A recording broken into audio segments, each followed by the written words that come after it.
भेजी जाती थी लड़कियां नेताओं और अफसरों के लिए। जबलपुर के गढ़ा इलाके में बीजेपी नेता अतुल चौरसिया के होटल अतिथि में हाई प्रोफाइल सेक्स रैकेट पकड़ा गया।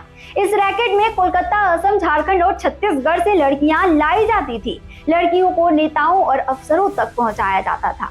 असम की एक महिला ने बताया कि मनीषा नाम की महिला ने उसे अच्छी नौकरी का झांसा दिया और जबलपुर बुलाकर जिस्म फरोशी में फंसा दिया। शीतल दुबे नाम का दलाल, जो खुद को किन्नर बताता था, सब कुछ संभालता था। ग्राहक से 3 से 10 हजार रुपए में डील करता था और लड़कियों को बस 500 से 1000 रुपए ही दिए जाते थे।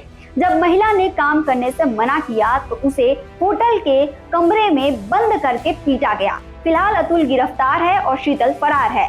पुलिस पूछताछ कर रही है और बीजेपी ने अतुल को पार्टी से बाहर निकाल दिया है। छत्तीसगढ़ से जुड़े और अपडेट्स के लिए आप देखते रहें स्वयं छत्तीसगढ़।